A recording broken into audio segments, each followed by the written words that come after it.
Sa mga kabataan dyan, huwag puro cellphone, galaw-galaw din. Maano ulam?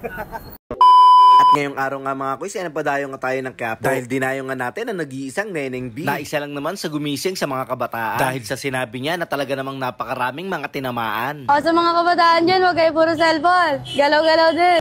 Shoutout sa mga kabataan dyan. Maano ulam. Pero kung iisipin mo, wala ka naman makikitang mali. Nasadyang na real talk lang yung mga kabataan na walang ginawa kundi puro kalokohan. Na ang ibig sabihin lang naman ng mensahe niya ay kumilos ka, hindi ka mayaman. Na habang nag-aaral ka, gumalaw ka at dumiskarte. At dahil nga sa murang edad ni Neneng B ay meron na siyang sarili negosyo at marunong na magbanat ng buto. Kaya sana ganito yung tularan ng mga kabataan. Nang dahil sa kanyang sipag at tiyaga, ngayon ay talaga namang pinipilahan. Nang dahil sa kanyang Hungarian overload na sa halagang 50 pesos, na sigurado pag natikman mo ay marirealize mo na sulit din pala yung pila mo. Kaya kung naghahanap kayo ng mura at sulit na merienda, dito nyo lang sila matatagpuan sa ilalim ng LRT sa May Carriedo. Kaya ano pang hinihintay nyo? Tara, tikman na natin to. Let's go! So ayun mga kuys, nandito tayo ngayon sa May Quiapo. So ito nga yung dinayo natin yung kay Neneng B. Grabe, napakahaba ng pila. Talagang blockbuster mga kuys yan. So napakadami ng order. Dami rin nakapila. Non-stop. Anong ulam?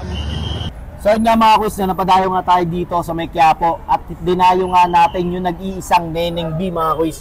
Dinayo natin yung Hungarian nila dito. Grabe.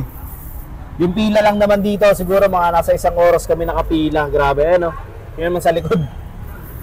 Napakahaba.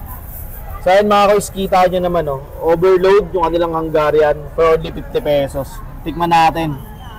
Anong ulam? Patikman natin mga kuys, ha.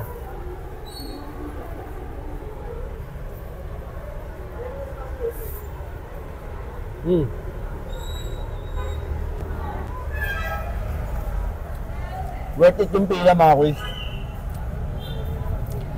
Masarap yung Hungarian. Talagang overload sa cheese, oh.